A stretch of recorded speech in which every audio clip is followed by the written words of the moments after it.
All right. So as I have mentioned, so I'm going to go ahead and mute everybody. All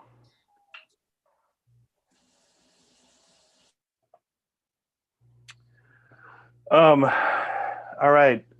So let me say a quick word, and then we'll kind of get started together. I think we're live on YouTube now. So let's if you'll join me in a brief prayer, then we'll turn to our class time together. Lord, we thank you for this day. We thank you for the opportunity that we have to worship, even though we're distanced. You've given us the means by which we can still receive refreshment from your word, where we can still sing songs and hear those songs sung. We pray now, Lord, that you be with us as we continue to explore the tradition that has shaped us.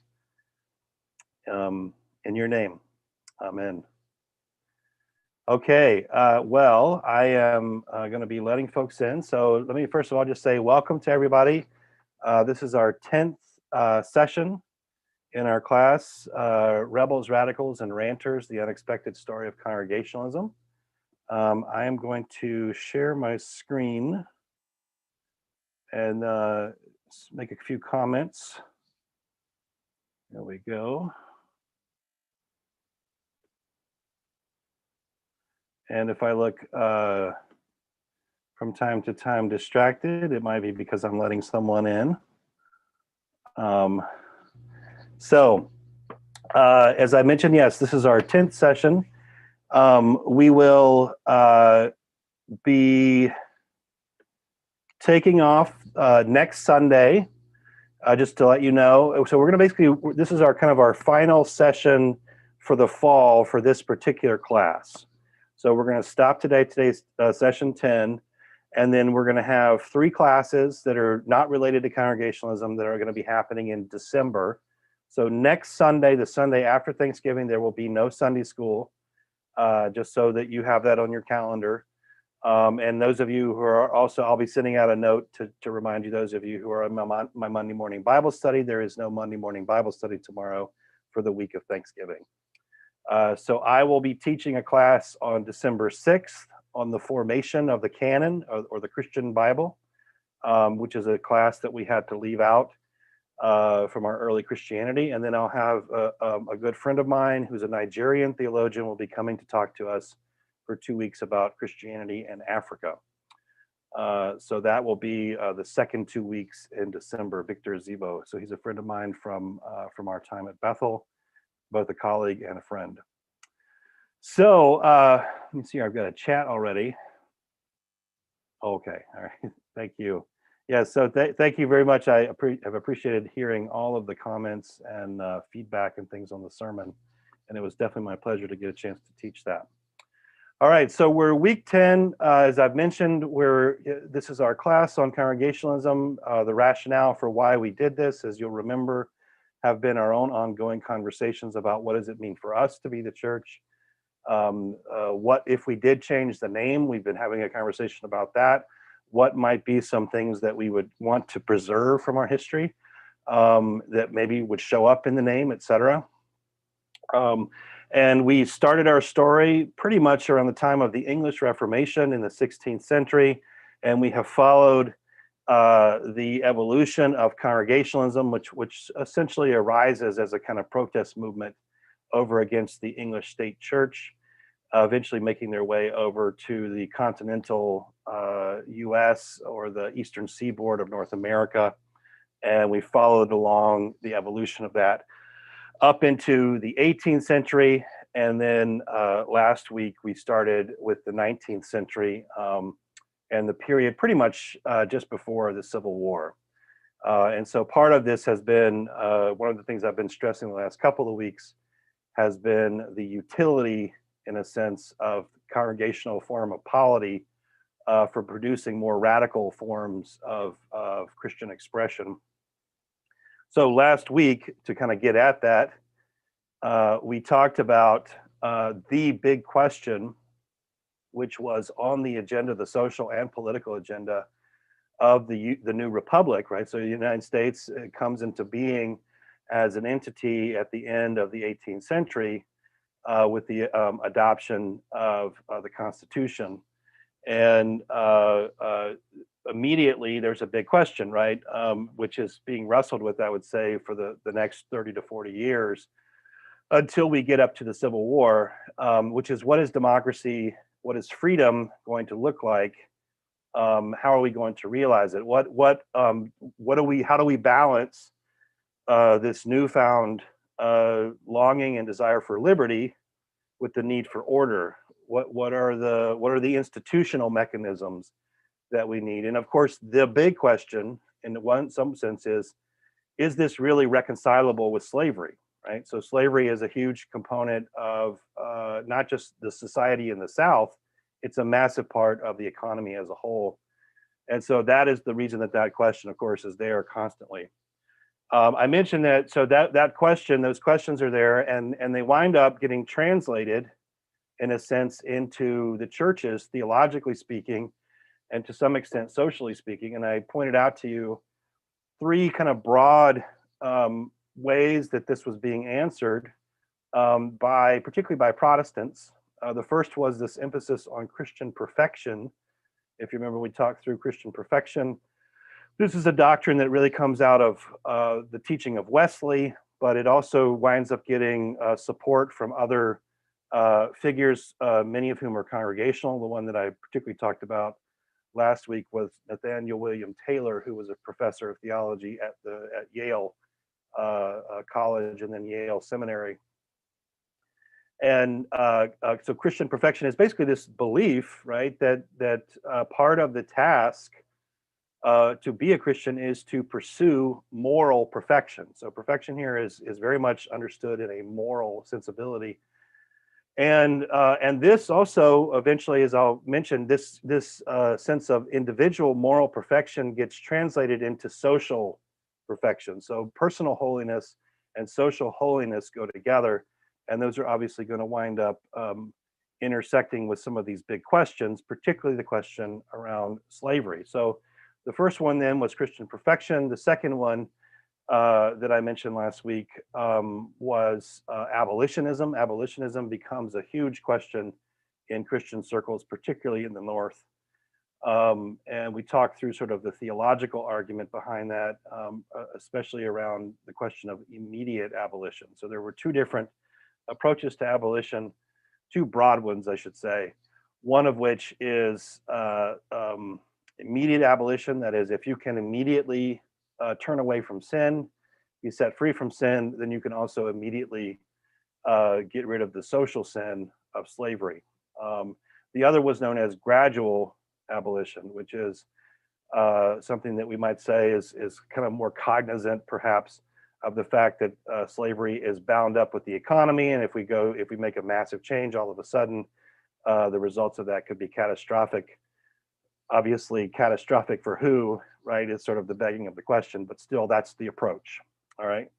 So abolition is a central element in this argument around Christian perfection. That also obviously intersects with these big questions about who are we going to be. And then the last one, and I think here's where another place where we see this question about institutions also getting translated into a kind of Christian context, which is, what's the role of denominations, right? Denominational structures, superstructures.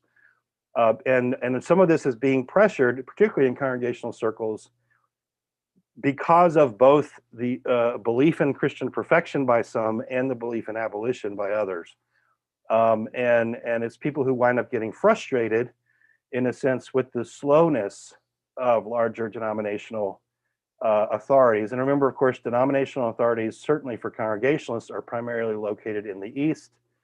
And those are places that are going to have more of an investment in something like the slave economy. Even if they're not directly owning slaves, they're going to be making money. And so they're going to have interests that are going to make it more difficult for them to remove themselves.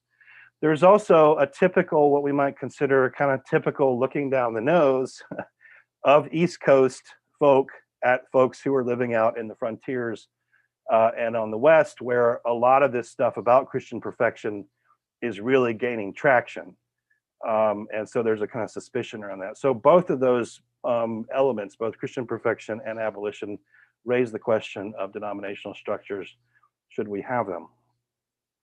There is a couple of other things that I mentioned as well last week. One of them, and these were sort of larger things that are going on. One of them is the Second Great Awakening. This is like the First Great Awakening in the sense that it pretends I guess it doesn't pretend. I guess it kind of realizes or makes plain a new and rising interest in religious issues for people. But in many ways, the Second Great Awakening is quite different from the first. One is it's no longer Calvinist. It's much more Arminian, much more of an emphasis on the free will. Two, this is where we see during this period Congregational and Presbyterian churches, which had probably been the more dominant Protestant churches in terms of size, they wind up being eclipsed during this period by Methodists and Baptists. And Methodists will go on to dominate, especially the 19th century. It's also a period where we see the birth of a number of American-born churches. I kind of gave you a list of some of those last week.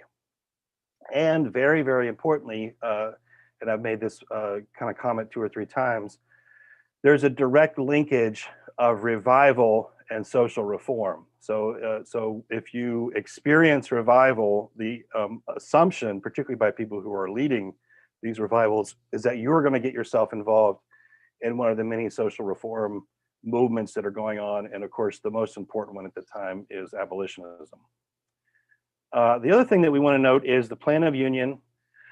We talked about this last week, and this was an attempt by both Congregationalists and Presbyterians to sort of join forces and to partner with planting churches and providing pastors for people who are living in frontier areas.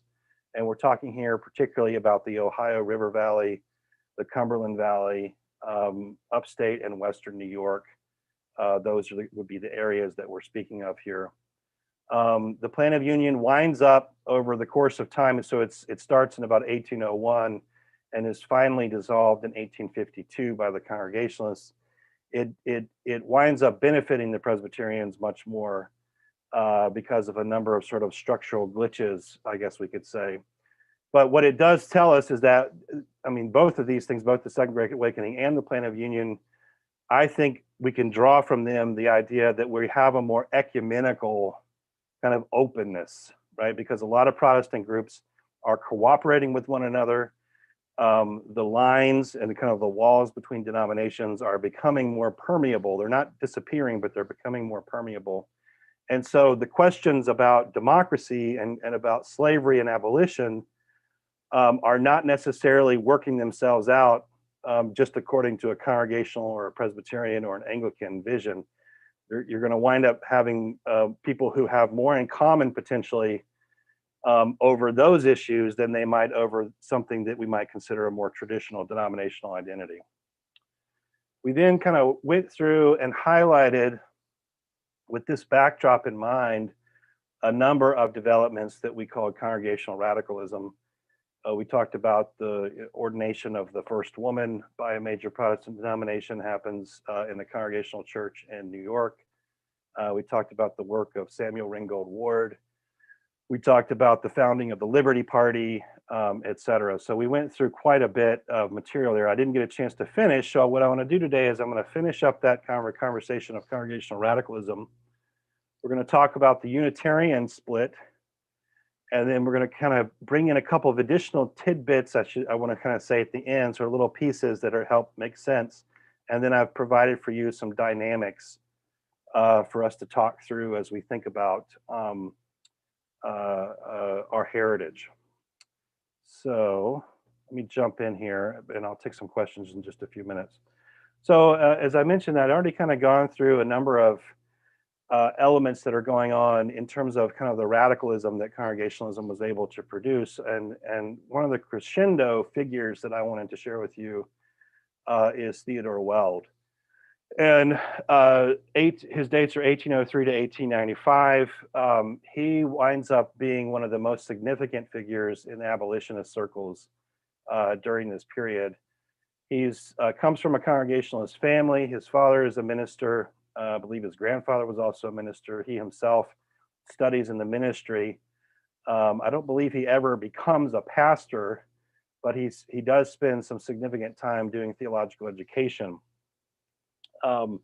He winds up getting involved with the Second Great Awakening, and particularly with Finney and some of the work that Finney is doing. And he is going to be one of those figures who especially is interested in linking together revival and abolition. And there are a number of historians of the period who argue that actually Theodore Weld might be more important than Garrison. And if you know who Garrison is, he's the Unitarian based up in Boston who is publishing The Liberator. But Theodore Weld did not really want to be known. He was much more sort of a private person, and so we haven't really known as much about him. In addition to his abolitionism, he's also a very strong advocate for women's rights. And he is the one who pushes Finney to start incorporating women more directly into the leadership and from the platform, having them speak and preach and pray during revival meetings, which of course is going to be an element of controversy in a society that certainly is still primarily patriarchal. Now, one of the most important things, at least in the kind of many important things that Weld does, is to produce this book, American Slavery as It Is, A Testimony of 1,000 Witnesses. And this is published in 1837. He winds up creating this, Weld does, with his future wife, Angelina Grimke. So if you've ever heard of the Grimke sisters, they're very, very important for the struggle for women's rights in the 19th century. And Weld winds up marrying one of the sisters. But effectively what they do is he hears, I think the story is that he hears about in New York that they have thousands and thousands of old newspapers that they're getting ready to get rid of. And these are papers that come especially, not all around the world, but he's looking particularly for Southern newspapers. So he goes and he buys all this stock, takes it home, and he and the two Grimke sisters wind up going through and making clippings and organizing those clippings around clothing, food, living conditions, and then of course selling. And these are literally pieces just coming out of newspapers, Southern newspapers, and they paint a damning picture once you start to see them all brought together of precisely how Southern slavery and the enslaved lived, right? The dehumanization and the degradation that they experienced is made plain, and it's simply taken out of the newspapers, right? So it's a pretty stunning piece of work. As it turns out, this winds up becoming the primary source that Harriet Beecher Stowe is going to use as she describes the conditions of enslavement in her novel Uncle Tom's Cabin, which winds up having a huge impact, particularly in white American circles around the question of abolition. So this work, American Slavery as It Is, gives you, it makes a major contribution on its own, and then of course through further making a contribution through influencing Harriet Beecher Stowe. The last thing to note about Weld is that he isn't just an advocate at arm's length, and I think this is an element that I've mentioned before, which is that you could have people who were very, very strong advocates for immediate abolition, but they weren't necessarily advocates for equality, and they didn't necessarily spend a lot of time with African American communities or individuals. That's not the case with Weld. Weld kind of ticks off almost all the boxes in terms of how he engages around this issue of justice at the time. And this is a little quote from Weld, where he talks about his time in Cincinnati before he winds up leaving and going to Oberlin. If I ate in the city, it was at their tables. If I slept in the city, it was in their homes. If I attended parties, it was theirs. Weddings, theirs. Religious meetings, theirs. Sabbath schools, Bible classes, theirs. I was with the colored people in their meetings by day and by night. And there's actually a passage I left out of here. He was like, I didn't bother to go hear any white preachers preach. I only went to hear the black preachers preach. So he is someone deeply invested in the community in terms of his example.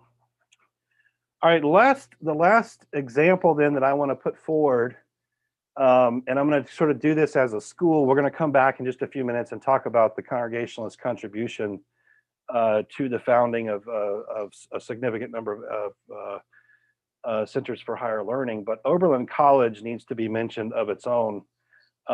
It's founded in 1833. And there is a significant amount. I don't think we can just say that Congregationalists are the ones who found it, but they are instrumental in helping to bring the school into being. And eventually, because of, there's a couple of different things that happen. There's at Lane Theological Seminary, which is located up in Cincinnati, the school actually winds up splitting over the issue of abolition. And Theodore Weld is there, and he brings a bunch of students with him down to Oberlin. And so Oberlin winds up becoming sort of a center of Christian perfection and abolitionist theology. And so Oberlin College, in a way, like it kind of begins its life as a center for radicalism. And obviously, it's, if you know where Oberlin is located, it's not very far from Kentucky. And Kentucky at the time is a major slaveholding state. So Oberlin is not only involved in terms of producing information and ideas that are abolitionist, they're one of the stops on the Underground Railroad. And there are a number of interesting things that happen in that regard. So as I say here, Oberlin theology, it combines some of the theological claims around Christian perfection, or the language that eventually comes to be adopted, which is entire sanctification, or the baptism of the Holy Spirit. So we're kind of, when we start to talk about this stuff, we're sort of at the very roots of what eventually is also going to become Pentecostalism down the road.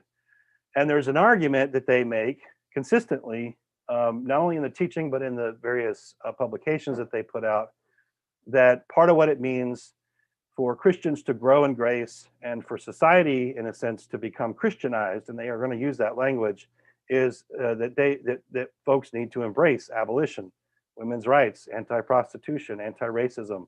So you can kind of read through and see all of these are areas where authors are writing and offering a significant sort of social witness. Oberlin is also the first place where we have interracial education happening. So there are African-American students at Oberlin. They're eating in the same rooms and at the same tables as other white students, which at this time, this is a big deal. Oberlin also admits women. It's the first college in the United States to admit women. And then they are not allowed to take the full course for the first few years, but then by the 1840s, these women are in fact taking the full course and receiving diplomas on the end of that. So there is a bit of a process that Oberlin goes through, but it's on the forefront of a number of these, and Congregationalists are deeply enmeshed in this. All right, so let me stop there before I shift to our next thing, which is kind of something happening kind of back east, and just see what kind of comments or questions you might have.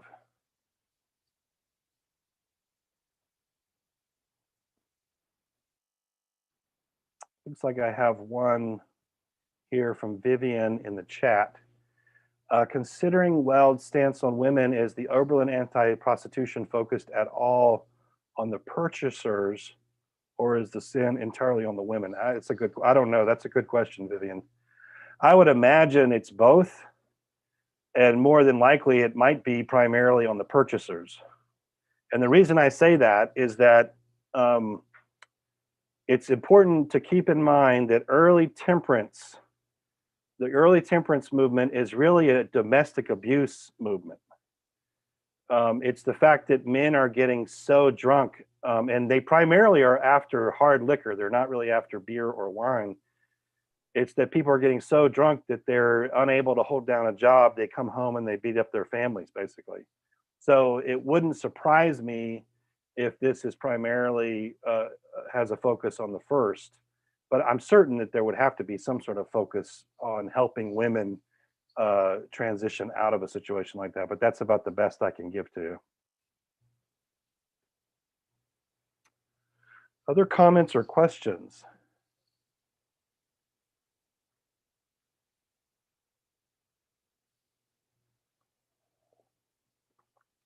I think you guys want to talk more about the book of Revelation today, don't you? All right. Well, I tell you what, I'll move us forward, and maybe some of our next material then will provoke some questions here. Okay, so 19th century, right? All kinds of interesting things are happening in Congregationalist circles. And one of the things that is important for the development of Congregationalism, and might just be important for us as we think about how big is the tent, when we think about the heritage of congregational polity or something like that, is the Unitarian challenge. So Unitarianism is a movement that eventually evolves out of the liberal wing of the congregational churches in New England, particularly in Eastern Massachusetts. So I want to talk through and kind of give you a sense. And I think one of the reasons why this is important, and one of the reasons why I list it as a challenge, is that it does kind of scare the bejesus out of a lot of Congregationalists. And they wind up losing a lot of churches. And I think that's one of the reasons why they become particularly concerned. And so we've already kind of, in a way, like we've already set up, and here I'm talking typologically, we've already sort of set up that there's a sort of temptation in Congregationalism to become Presbyterian, right? That Presbyterianism is always sort of right there. We're sort of cousins in a way. But Presbyterian polity is a little bit more authoritarian and more traditional because of the way that they understand how the elder board works, the fact that you have a presbytery, et cetera. So that's on the one side, and that we might say that that's the conservative temptation. The other temptation, the one that sort of evolves through this process, is the temptation to become Unitarian. And so I think when we think about Congregationalism, we can think about it as having operating within these two tenses, right? These two temptations, one on the other side. So what is Unitarianism? So broadly speaking, Unitarianism has its roots that go certainly all the way back to Arius, who is a figure in the early church. He's one of the figures that Athanasius gets into an argument with about the nature of God and whether or not a Trinity is the appropriate language for talking about God. Arius argues against that. He argues that there's only one God, that Jesus is certainly God's son and is not just a human. He's more than that, but he's not willing to go so far as to say that Jesus is fully God. So Unitarian is specifically non-Trinitarian in that regard. Now that tradition goes back to the early church, with Arius as probably one of the most popular spokespersons for that. It then is revived during the Reformation period. There are a number of figures that we could talk about. Probably the one that's the most relevant for our tradition is a man named Socinius, who was an opponent of Calvin. And so Socinius, in a sense, was an advocate for Unitarianism. And one of the things that these folks, we probably should think about them as, is that they object to the doctrine of the Trinity because they say it's not in the Bible, right? So it needs to be understood in some sense as a back to the Bible kind of tradition. When we get into the Unitarianism that we're going to be talking about, so we're going to skip, from the early church to the Reformation, then up into the late 18th, early 19th century. We also want to remember that there's kind of some Enlightenment optimism, right? That God has given you a brain, God has given you a mind, human reason, and that's all you need to read the Bible. You don't need all these creeds and stuff. They get in the way, and that's a legitimate, actually, question, I think, and certainly a part of our tradition, where we could say, I don't know that you would say that Congregationalism is anti-creedal, but there's a certain kind of ambivalence about the authority that creeds should have in congregational circles. I know in the Baptist tradition, we would tend to we actually sometimes talk about ourselves as being anti-creedal. So it looks like Rick has got a comment here. There seems to be a theme of both grace, works, and activism in the church in the 1800s. Yep, today it seems that activism and personal salvation seem to have been pulled apart. That's right. I think that's correct. And I think there's a lot of us who are trying to stitch things back together. How did the Unitarians, so Terry's got a question here. How did Unitarians double circle chalice with candle replace using the cross? My late aunt was active in her faith. I am not sure I'm going to be able to answer that question. It's a good one, Terry. I've got some guesses, I think, some educated guesses, but I'll have to, we'll see. Maybe what I have to say here will give us a certain sense. All right, so if we bring ourselves, hold on just for 1 second, John. If we bring ourselves up to the 19th century, the initial groups that are going to wind up being identified with the American Unitarian Association are going to come out of the liberal fold. And I want to make one thing very, very clear, that these folks are not fully Unitarian, at least not in the way that Unitarianism sort of develops later, in that most of them still believe that Jesus is divine. They still believe that Jesus is God. They just don't like the Trinitarian doctrine as a good explanation for why that is. All right, so I think that's very important. And I'm going to give a couple more comments in a minute to sort of tell you, at least from my perspective, what I have experienced in terms of what I think really motivates Unitarianism. John, I think you had a comment. I apologize. So the theologian, is his name Schleiermacher?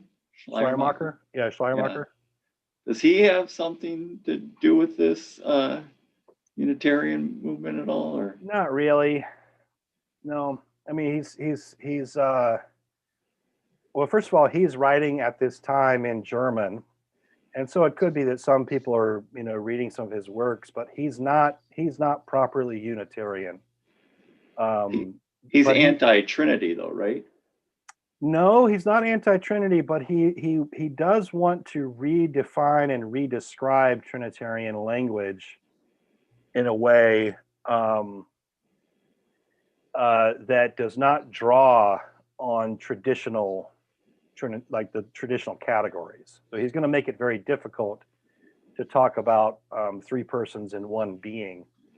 But that doesn't mean he's like anti-Trinitarian. In fact, he still has a deep Trinitarian logic to a lot of what he's doing. So you're going to talk more about what you believe moves the church toward a more Trinitarian belief, or what do you? No, I'm just going to mention here in a minute what I think is actually motivating the Unitarians. I don't think it's just doctrine. Is what I'm going to argue here in just a second. If we're going to think about what Unitarian actually is. Okay. All right. So what are some of the historical pieces here? The first, probably the most important one, is what happens at Harvard. So the Harvard Divinity School, there's already a sense that Harvard is too liberal. And in 1803, the last sort of traditional or more conservative scholar retires, and from the Hollis Professorship of Divinity, and that position is then filled by a liberal theologian as opposed to a more conservative one. And this marks effectively the final takeover of that school. This is responded to by the founding of a couple of different institutions in the city of Boston. One is Andover Theological Seminary, is founded in 1808. And Andover recently actually closed its doors and kind of melded with Yale. I think it was like 3 years ago. But the other one that you might be more familiar with is the founding of Park Street Church. Park Street Church is founded in 1809 as a kind of attempt to push back on the liberal direction that the Congregational churches were heading in Eastern Massachusetts. So these are kind of background things that are going on, and then the liberal tradition, in a sense, begins to describe itself as Unitarian, or at least some component of it does. This happens with the emergence of a man named William Ellery Channing. And Channing kind of steps forward and becomes the spokesperson for Unitarianism starting in around 1819. He winds up leading with several other folks, particularly people who are persons of means. They wind up founding the American Unitarian Association in 1825. And within about 5 to 7 years, about 120 congregations have joined. They have left the congregational fold and have entered into the American Unitarian Association. So what can we say? I think we can say a couple of things about what is it that motivates Unitarianism. One is, of course, this argument that this in a sense is a more rational approach, right? So we're going to read the Bible, we're going to take the Bible seriously, but we're not necessarily going to be beholden to ancient Christian doctrines, in part because some of them don't make sense. That's their argument, right? So this, and remember, this is a pattern that we've already encountered in arguments about Calvinism, right? So the Arminian critique of Calvinism is that you're saying that people are responsible for their choices, even their choice of whether or not to embrace God's grace, and yet at the same time you're saying that God is the only one who chooses. How does that make sense? It doesn't make sense. And so the Arminian critique, in a way, is already kind of operating with a certain kind of rationalism. So if we think about Unitarianism, I do think we can still say it's something more like at least initially, a back to the Bible movement with a dose of Enlightenment optimism. The other thing, and this is something that I kind of picked up myself, and I'm going to share this anecdote. When I was studying out in Boston, I attended a theological conversation about the theology of Karl Barth. And Barth, if you know anything about Barth, he is one of the most important figures in the 20th century to revive Trinitarian theology. And so he's deeply Trinitarian. And we were going to be talking about his doctrine of the Trinity. And the place that hosted this conference was a little Unitarian church. So I was kind of like, this is curious, like, what is this conversation going to be like? So I went in and attended the conversation. And I would say about 3/4 of the people who were there were all Unitarian, Universalist clergy persons. And at one point we're sitting there and the conversation is going on, and it's not a huge group. So we're talking about 15, 20 people. And at one point the presenter, I think, stops and they get into a conversation, and every single person, all of the Unitarian members that are present, go around the table and they all say that they are all Trinitarian. And so I'm kind of, my mind is blown because I'm like, well, I thought if you were in a Unitarian church, you couldn't be Trinitarian. And they said, no, one of the reasons that the Unitarian Association is formed is precisely for freedom of conscience.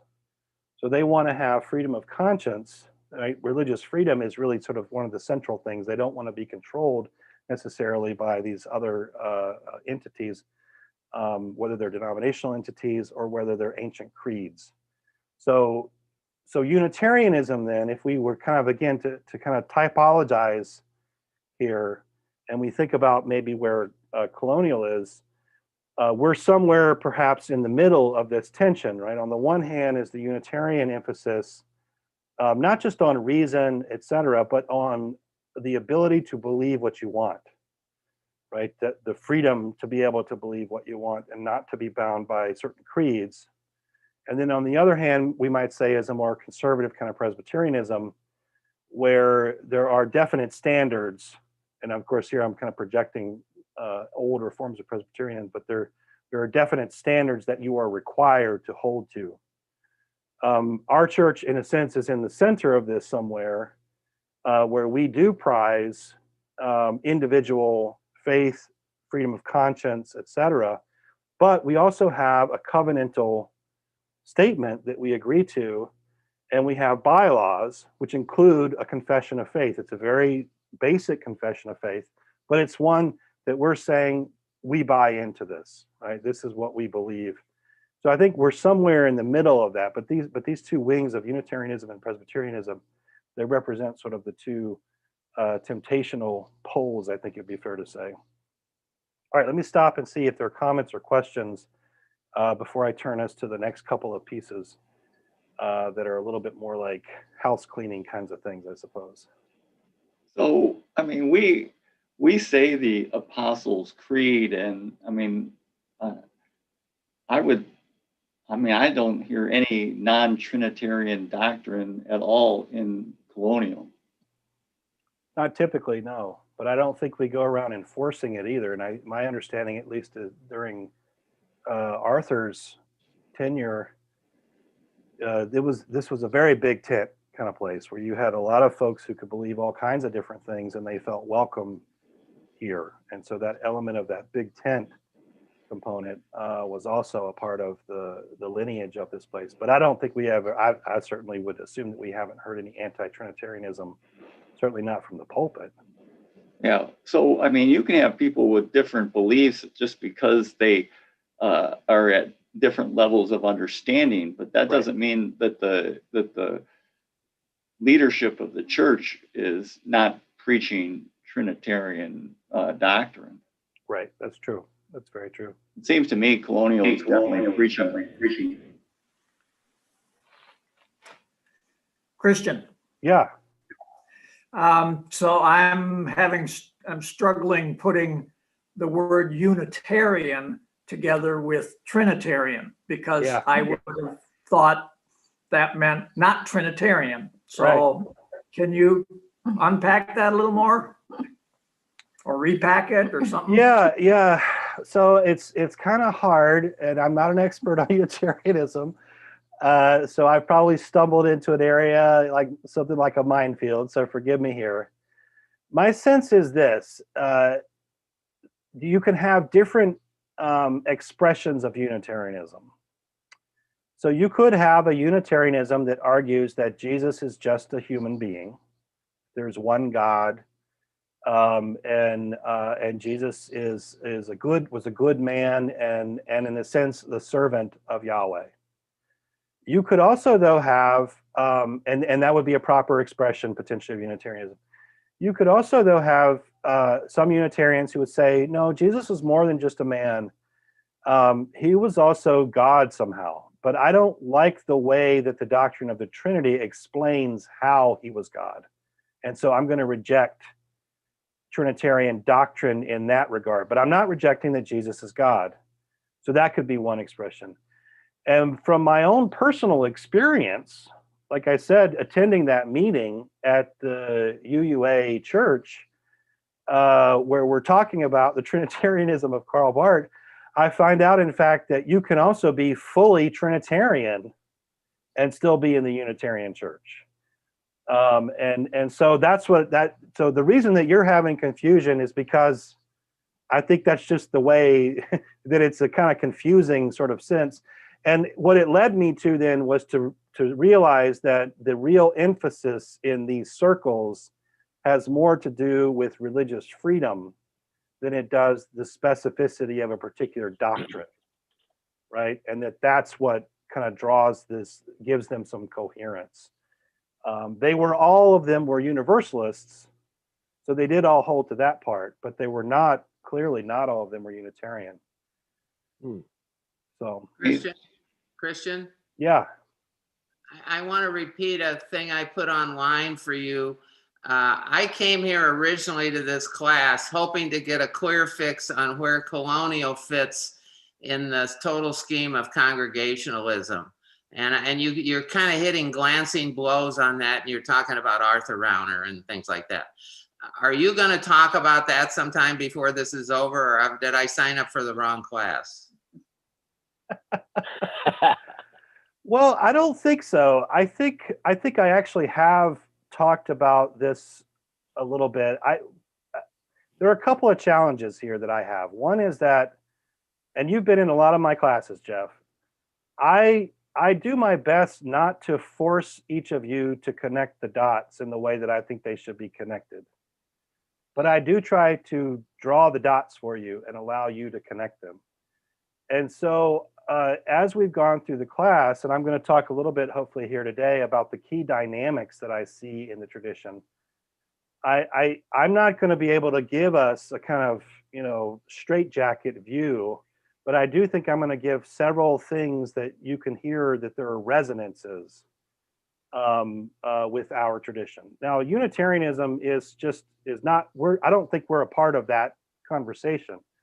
I think we're a congregational church, which means that we're different. But the Unitarian challenge is something that happens in and out of Congregationalist circles. So so the lament that if you remember reading Arthur's book, his lament was that, well, Congregationalism just seems to stand for you can believe whatever you want. And so he himself, I think, realized that this is a part of congregational history. And so for us to have a chance at least to engage this, I hope is helpful. And then, yes, when we come back in January, I'm going to give about a 5-week kind of post class, and we're going to bring this story up into the 20th century, which I think hopefully as we get a little closer, we can say, okay, this is where colonial would fit, as opposed to right now, because we're still in the 19th century. Okay, there's a teaser for sure. Yeah. Yeah, I hope so. A last comment before I need to move us forward. So I just think that that's one of the big dangers of Congregationalism, is that it can be defined by the minister. So if you have a really strong minister, they can define what Congregationalism is. Yeah, and I do think that one of the things that I have tried to stress is that that the very nature of Congregationalism, the idea that the local church has autonomy, means that there are different congregational isms, right? And so the way that we are congregational is going to have a lot of family resemblance with other churches that call themselves Congregationalist, but it's also going to have some peculiarities. And so I think one of the conversations that we are kind of having, maybe we're having it implicitly, and we need to have it more explicitly, is what does it mean for us at our church to be congregational, right? What should that look like? And I know we've been arguing a little bit about that in regards to the name change, because people felt like the process wasn't congregationalist enough. And then other folks felt that it was congregationalist enough. And so we were implicitly arguing over what exactly is congregational. And maybe we need to have that conversation perhaps more bluntly or explicitly in order to kind of define it for ourselves. I think that's really important, because I think that is one of the big things that's causing a lot of conflict about the name change, is the process, and what is the congregational process for making decisions. Well, the period of time right now is the congregation speaking to each other, right, about what we think should happen and what we believe should happen. And that's as congregational as it gets. We've had multiple meetings, multiple opportunities to interface with one another in small groups and in large groups, and to learn in forums like this to inform our own decisions. And the fact that we are Congregationalists means that each person gets one vote. Yeah, and I think I would follow that up by just saying that the congregational process is what is laid out in our bylaws, and that if the council has followed the bylaws, which I believe they have, then we are within the bounds of congregationalism. But then the spirit of congregationalism, I think, is kind of what Paige also is putting her finger on, right? This idea of being able to come to these kinds of settings, being able to come into the forums to speak, and people have spoken. And sometimes what they've said is painful, but that's been part of the congregational process. And I think that at least is a healthy element. And the fact that we're fighting so much is painful, but it's also kind of a sign that we all think something is at stake here and something matters to us. And so it might be a little bit like the way the framers viewed Congress, right? When the framers were putting together the Constitution, part of what they were trying to do was to make sure that not too much got done. Because if you do things too quickly, right? And so for a lot of us, that's very frustrating.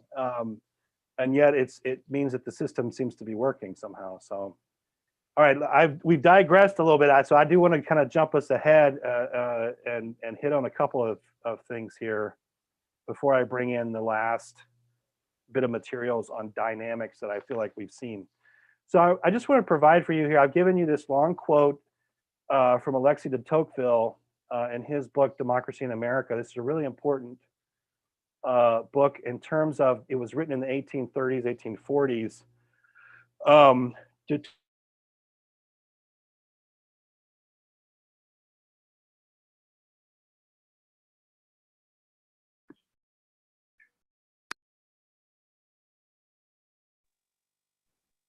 It froze.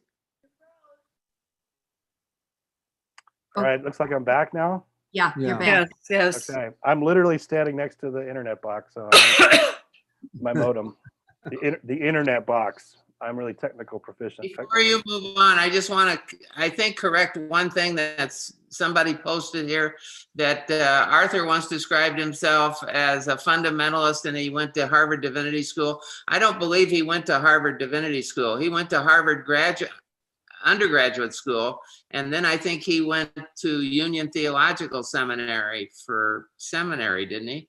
Yeah, that's right. You're right. You're right. I was wrong.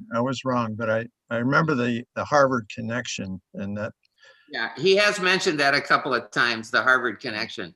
If you listen very carefully.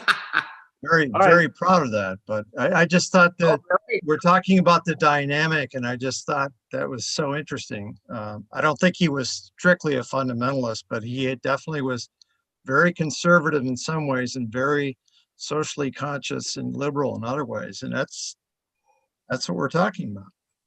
I'll shut up now. Thanks, Rick. Thanks for those comments. So just very quickly, I'm not going to read this quote, but I do want you to just see de Tocqueville here talking about that everyone in the US during this period is starting these voluntary societies, and that they serve a variety of purposes. And so that's what this quote details, and you can find this. I provided it for you on the outline. And just make a couple of comments here. So the first is just to say that he not only observes that all these things are happening, there's a proliferation, but he says, he sort of offers an analysis of what he thinks that they are meant to provide. And there are two, I think, that are just important or worth noting.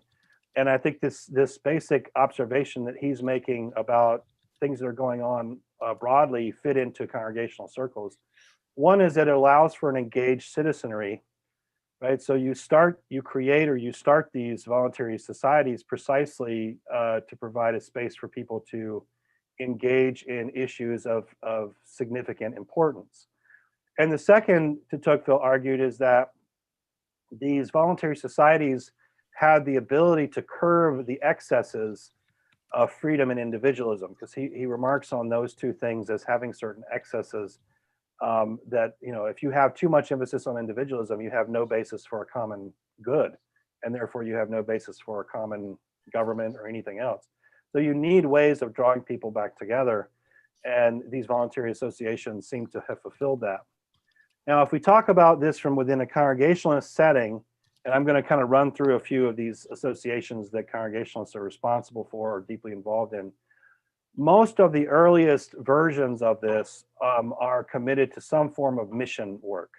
So the earliest ones that are founded have a kind of missionary element to them. And I think you'll see this as we move through. And you can even broaden out what mission means. And I think almost all of them fit somehow under that umbrella. So the first one would be the American Board of Commissioners for Foreign Missions. This is founded in 1810. They make their first, send out their first missionaries in 1812. They wind up going to India. And one of the things too about all of these associations that we're going to talk about, they may be founded by Congregationalists, but oftentimes they also wind up being quite ecumenical. And then what I mean by that is they wind up bringing in other Protestant groups who participate with them and kind of join in doing the work. And so in the case of the American Board of Commissioners for Foreign Missions, Presbyterians, and then Dutch and German Reform groups are going to wind up collaborating together until those groups set up their own foreign mission boards about 40 or 50 years later. We then have the American Home Missionary Society. This is primarily engaged in doing work on the frontier. We have the American Bible Society, right, which is not founded solely by Congregationalists, but Congregationalists are deeply involved in helping, in founding and supporting and being active in the Bible Society. And several of these, by the way, the next 3 or 4 that I'm going to talk about show the Congregationalist commitment to education, right? So the Bible Society is very interested in getting Bibles into people's hands, helping them to become literate. The American Education Society, this exists primarily to support students who are studying for the ministry. The American Sunday School Union is not just about trying to found Sunday schools, it's actually initially also about providing elementary education, particularly on the frontier. And then there are some other notable societies that we could point to that Congregationalists are involved in and or wind up founding. And 2 of the ones that they especially wind up founding are the American Temperance Society in 1826, and then the American Anti-Slavery Society in 1833. And Theodore Weld, by the way, is an agent for the American Anti-Slavery Society. So the last thing then that I wanted to do is to talk a little bit, again here, this is kind of a wrap up before we hit the further dynamics component, and just talk about the evolving and really pretty profound commitment that Congregationalists show. Talked about that with the founding of Harvard and then Yale schools as well out east. Here from the 1600s to 1865, the Congregationalists are responsible for founding some 25 different colleges, as well as numerous seminaries. And a lot of these are pioneers in terms of being intergender and interracial educational centers. Oberlin is, of course, the most significant example, but there are others as well. So what are some of the colleges? And so here are some of the ones, particularly out west, that we might point to. So Oberlin, Illinois College, Marietta, Grinnell, Beloit. Carleton is the one that I've kind of had here last. Carleton College, or just down the road in Northfield, is a school founded by Congregationalists. So this just gives you, though, a picture of this, a snapshot in time here. And remember, by this point in time, the Congregationalists are no longer the largest denomination in the country, right? But they're still making a substantial contribution. Now, at the same time, the Presbyterians are founding colleges, the Methodists, the Baptists. So there's a number of Protestant denominations that are doing this, but we are not left out of that story. Last thing then that I want to talk about is the development of denominational consciousness that's happening during this time, particularly as we get close to the Civil War and just after. Now, I already mentioned that congregational polity was a particularly useful vehicle for folks who were suspicious of denominational structures, and their suspicions could, range from irritation at compromises on slavery to concerns about overreach and tyranny from, national boards touching local congregations. So there could be a whole host of that. At the same time, though, there is a sense, particularly for churches that are located in the Ohio River Valley, the west, sort of the frontier, that they need help, right? And so we need a larger national conversation in order to provide that help in areas that are less well established. And so as time moves forward and as we get up into the 1850s, there is sort of a realization that we need really to start thinking about larger structures to help coordinate depending on what we're going to do. So in 1852, we have the first sort of what we might say really is the first national meeting of Congregationalists in Albany, New York, since the 1648 meeting at Cambridge.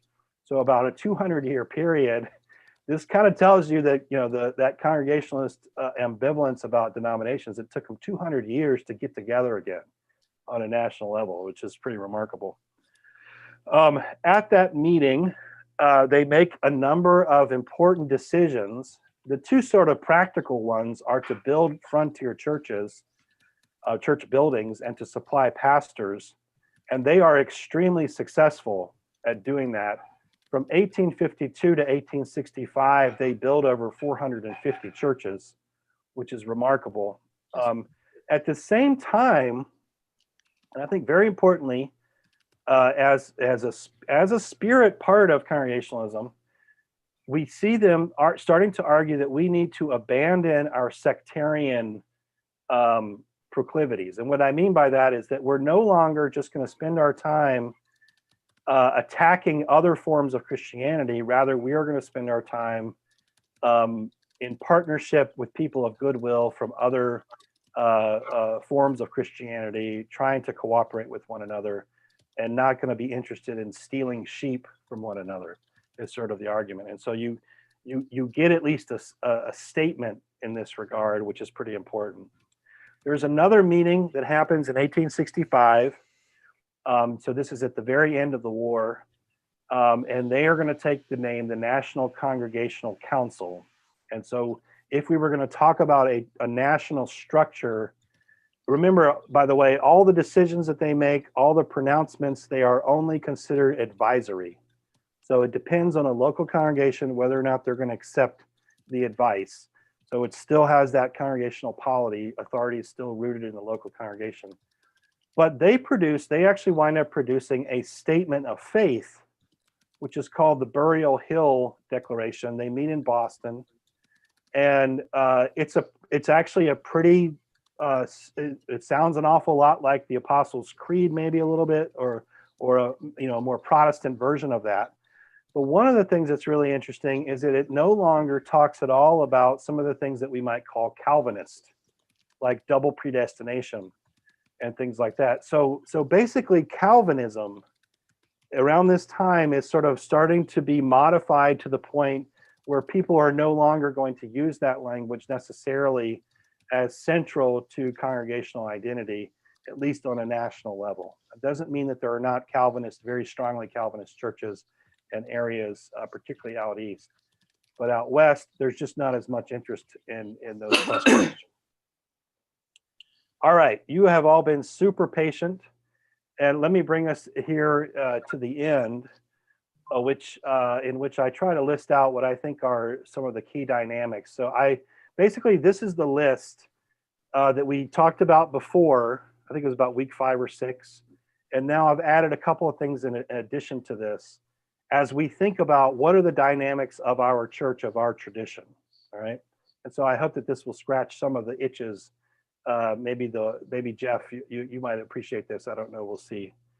The first, of course, is what we've noted from the very beginning, a deep commitment to Scripture as the sole authority and the guide in matters of faith and practice. And if you remember, from the very beginning, Congregationalists are arguing that the very structure of our church has been deduced only from Scripture, not tradition. So a deep dialogue with the Bible, right? That's number one. Number two, that authority really and power really is to be found in the local gathered community. It does not belong to larger national or regional bodies. If we're going to have any of those kind of bodies, they really should only have an advisory role. We are the ones on the ground making decisions. And that's the way that should be. So there, if you recall, there's a deep suspicion. We could even argue that it begins as a protest over against centralized or hierarchical forms of leadership and power. So there's a kind of democratic spirit, I suppose we could say, in terms of our tradition. There's also, though, what we've seen, a negotiation, and I think, John, actually your comment sort of echoes this, that there's a kind of ongoing conversation between the laity and the clergy about how to negotiate decision making. Like, what exactly does it mean to lead when everyone is a leader? Those kind of comment, that's the kind of dilemma that is produced. But nevertheless, that's part of our tradition. The third thing, and this is one that I think has been very important, is noting that the freedom and autonomy of the local church allows for significant creativity and innovation, right? It's not a one size fits all. It depends on where you are. It depends on the challenges that you face, right? That's going to have some element of determining the way that you live as Congregationalists. So that means that there are many different types of Congregationalism, as I say, many Congregationalisms.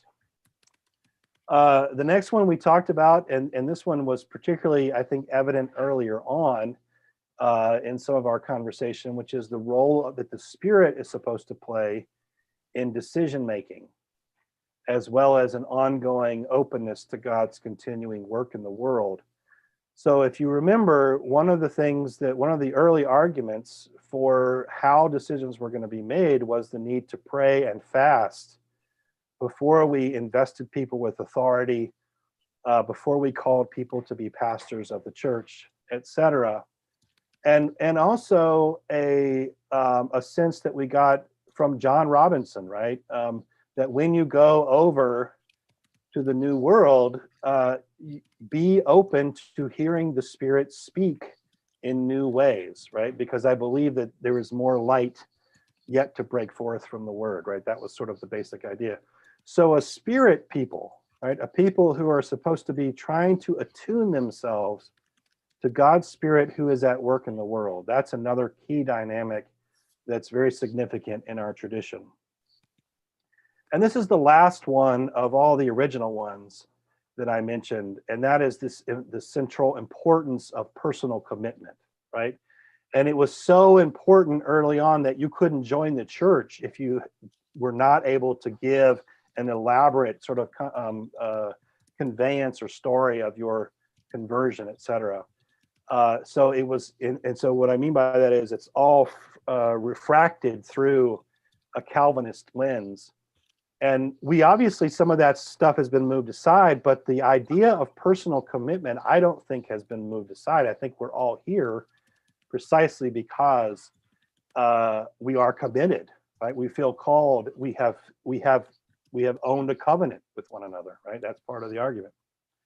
So there's two more here that I feel like deserve then to be brought in light of the rest of the story that we've been telling. The first is this commitment to mission, education, and you could either say justice/equity, whatever you want to say. But as we've kind of gone through and learned, I think what we see, number one, is the commitment to mission. And I think this is important to note. Even though we should probably have some significant critiques maybe of John Eliot when he was doing his work among Native Americans and creating the praying towns. The fact, though, that he was doing mission work was a huge deal because most Protestants did not do mission work. So early on, Congregationalists are doing things that even other Protestant groups are not quite as comfortable doing. And I think that's something that's also been at the center of the life of this church, right? To be engaged in mission and to have as wide an aperture as possible as we envision what that would be. Education, right? The founding of schools, because a central sense is that you need to have an educated citizenry or an educated church membership so that they can make wise decisions, so that they can read scripture, etc., for themselves. And then this commitment to justice, I think this is probably a hard won commitment, because if we look at the early history, we don't necessarily see a lot of that, right? In that early colonial period. But as we enter up into the revolutionary period and in the period we've been talking about now, something clicks, something new happens for Congregationalists. And we see them on the forefront of things like women in ministry, women's rights, abolition of slavery, anti-racism, etc. So we start to see some of that stuff come on board during this period. And then the last one is, and I made a couple of observations today, it's this sense of ecumenical spirit, right? This sense of being willing to reach across the lines that might normally divide us from others to say, we're going to partner together. Right, I mean, think about one of the central values, right? Welcome, beloved, that we have at our church. I think this is also an expression. It's not just an expression of this, but it is an expression of this ecumenical spirit that all are actually welcome here, and that this is part of that evolving ethos. All right, are there any other dynamics that you have noted?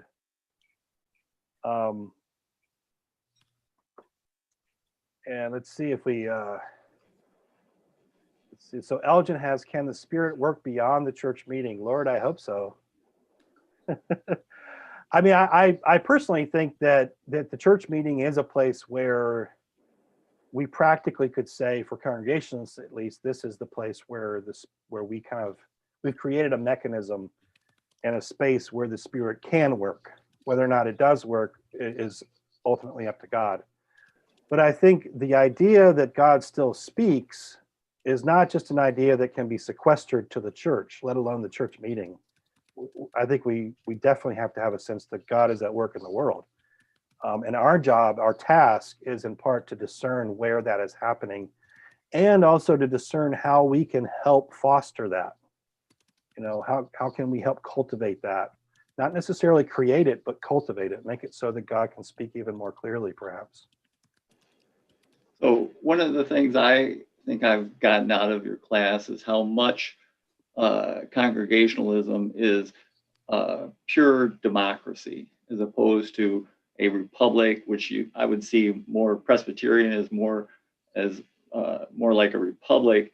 And I'm not sure what Unitarian would be, but it seems like it would be like everybody do their own thing, kind of feel whatever they want to believe. And congregationalism is so focused in on pure democracy. One person, one vote, collective decision, bring together at the town hall meeting or whatever, the church meeting, and make decisions that way. Amen. I like that. I think that's right. I mean, I think, and maybe we could even say that, you know, the Unitarian one is sort of the threat of flying apart. Because remember, I said that Unitarianism, you could have all these different kinds of expressions of it. So maybe that's a good balance in terms of how we're going to think about this. Jeff, go ahead. Christian, I really appreciate this wrap up. Thank you. It may keep me from having to come to the 5 sessions later, but no, I think those of us who have been around Colonial for a long time kind of don't appreciate all of these things because they're such a part of what we do that we think everybody does it. You know, a former minister that we had for a little while, Jack Fortin, you know, who's been around the block a few times, but has his roots in Lutheranism. He said after he'd been here for a while as our minister, he said, boy, you know, Colonial has a really big tent because, you know, the Lutherans, he said, you know, just kind of want to whip everyone into line. And Colonial has a lot of latitude in what people can believe. I took that as a compliment. He meant it that way. But, you know, it just seems natural to us, but it isn't natural to every place by a long shot.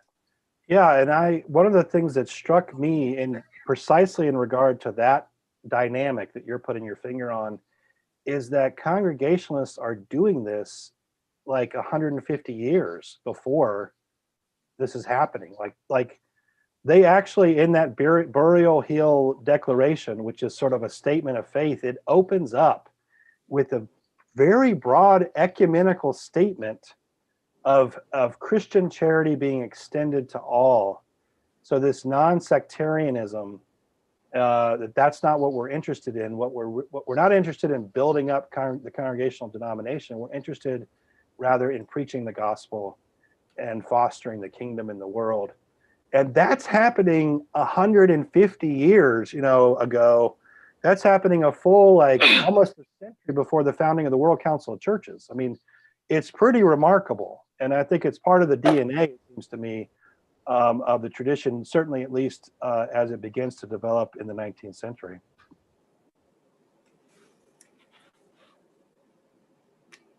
Christian, Yeah. I got a comment on reliance on the Spirit in decision making and connecting that back to the notion of democracy and the big tent and all that kind of stuff.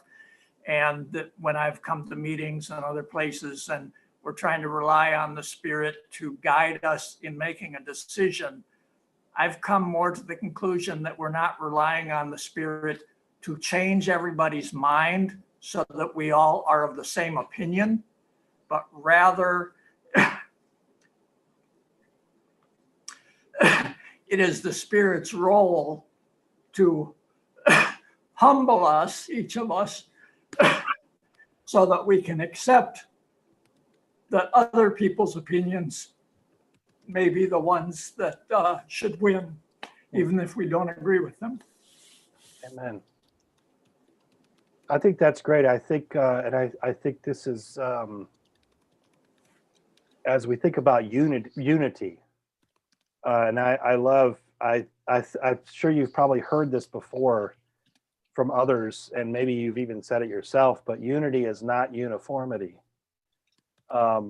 That's not what it means. And I really like the way that you frame that, of the Spirit drawing us together in order to humble us to accept one another, to accept the decision that seems to have been birthed out of the congregation.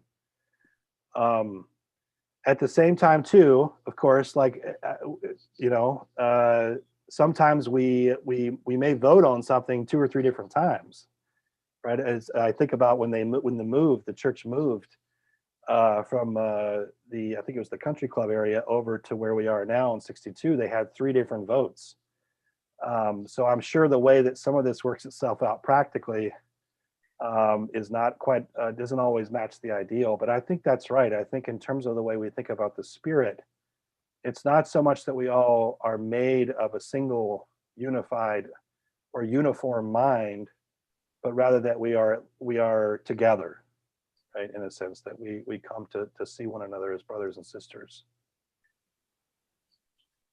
I think too. Go ahead. I think a part of that. Jesus. And every so often there's someone that kind of heads off in a little different direction, and I'm always relieved that is brought back, that we don't stray from that. I think too, it's so important for us to remember that it's possible for us to grieve the Spirit. We had a mentor when we first went to Africa who used to tell us, even if, let's see, if your attitude is wrong, then even if you're right, you're wrong. Yeah, I mean, we have grieving the Spirit is definitely an element that we probably need to work on. Because sometimes the way we carry ourselves into spaces like a town hall meeting, because we believe so firmly in what we're going to say, we don't always realize that it might actually inflict a wound on someone else because of the way they believe.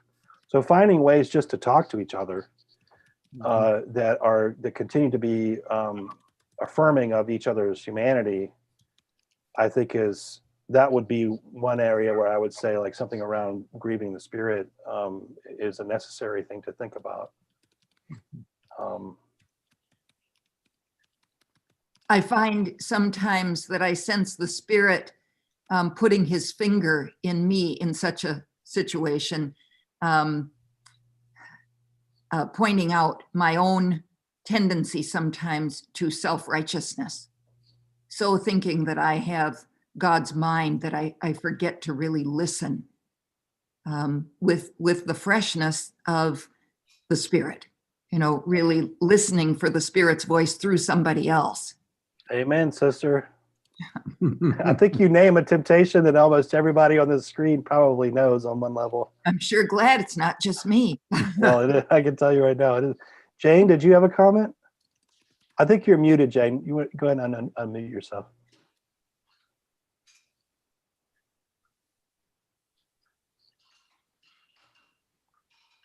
If you push down your space bar on your computer, I think you should be able to talk, but you got to hold it. What? hold it down, not just tap it. You have to hold the space bar down, not There just you tap go. it. Go ahead, Jane. I think you can talk now. Can you hear me? Yeah. Okay, Jeff, we came to Colonial from Mount Olivet, so it was from 25 years of Lutheranism. And I do have to say, I was originally a Congregationalist, and then my husband was a Lutheran. So then we had 25 years there, and then to Colonial. Two things have always amazed me about Colonial, and one is the attitude towards stewardship, and one is the total reluctance to market the church. And with the stewardship, Colonial almost apologizes for asking for money. And I thought, I do think that Mount Olivet was correct in instilling everybody, we all had a responsibility to support the church. It's a business, it's God's business. And it needs salaries and overhead. And so you had a responsibility to do that. And their stewardship dinners, 3 weeks of meatball dinners every September. You had your choice of donating mission work. You didn't have your choice. You had 3 envelopes, and you just accepted it. And then you went upstairs and had communion and went home. And you think, why is Colonial so apologetic about that? Because we are in the business of spreading God's word and supporting his holy business. And the other thing I wondered about is the marketing. This congregation is just amazing. The way when we first came, we thought, why don't you open up all your programs and at the very least have in those days print media, something in the strip, something, talk about the services, talk about both offering something for both traditional, contemporary. And I'll never forget Frank Canfield saying, if your business isn't worth advertising, you better advertise it for sale. And I said, Frank, that is so on the mark. Elgin Manor likes that comment, being an advertising guy, yeah. Well, I'm a journalist. I love any catchy phrase, but that has a lot of truth in it. And I mean, Jesus was the first CEO of marketing for God. Come on. He was in charge of spreading God's word. And yet, oh my goodness, Colonial has such a reticence about that. And I've never understood it. So anyway, that's all I'm saying about, I think there are some good things about the Lutheran. Yeah. We're not doing any Lutheran bashing right now. No, I want to go back there, but it didn't get to be the biggest Lutheran church in the country. Yeah. I apologize for money. Daniel was very good at that. I'm thinking of the time when he had that excellent scientist come, and it was science and faith. He was very good at coming up with something. We used to do the dinners and bring in a speaker for a while. We had Brown come, I think, twice, and amazing things through the years. And Jane, that's a good point. It's time after COVID. It's time to get back to that. I think so. And Jane, I want to say it isn't Colonial that's against fundraising. We used to have a stewardship Sunday and a stewardship period and stewardship sticks. And then we had a minister who wasn't comfortable doing that and took that off the table. And we haven't done it. We've gotten out of the habit of doing it, but we used to be in the habit of doing it. And I think, just a little editorial comment here, I think the sale of the waters has really hurt that spirit in us, because we're too rich now. We got too much money in the bank. So we don't need money. So we don't give people a chance to be part of the support, which it really ought to be. Yeah, exactly. You think? We're like way outside of my pay grade in the we're segueing the class. Yeah, John, would you like to make a concluding comment? Oh, this should not be a concluding comment. I just so appreciate the comments about stewardship, and please watch for the emergence of the Generosity Committee, which is our new word for stewardship. And I think it's kind of a current trend on that. So, but there is a team that is meeting weekly. Every Monday night, they're meeting to look for the right ways to weave generosity through this, further through the soul of this church. Not to imply that it hasn't been a generous church, but we feel we're in agreement that we need to have some regular ways to celebrate generosity, to encourage generosity, and etc. So please be patient as this generosity team does start to kind of structure themselves and hopefully structure some rituals within the church. And so thank you for bringing that up. Yeah, that's a great comment. We're actually, I think we're going to be offering a couple of classes connected to this as well. So we're kind of having a conversation around this. So, and we'll see, I would assume, like, once we kind of make our decisions about name and things like that, maybe the whole advertising thing will also kind of begin to, that'll certainly come back up on the, I'm sure that'll come back up on the menu of things. When you were making that comment, Jane, the one thing I was reminded of, though, was that, like, and I think I brought up Arthur Rauner too many times today, probably, but he was, they were doing services on TV, back in the 80s, I think it was 70s and 80s, which was quite, that was a real outreach. So I think that the spirit, at least, for doing some of the kinds of things you're talking about has not been absent. It's just maybe the practice lately has not been as good. And you've been here for much longer than I have right now. So, well, and just parenthetically, the year that we joined Colonial, there was a woman of Latinx background joining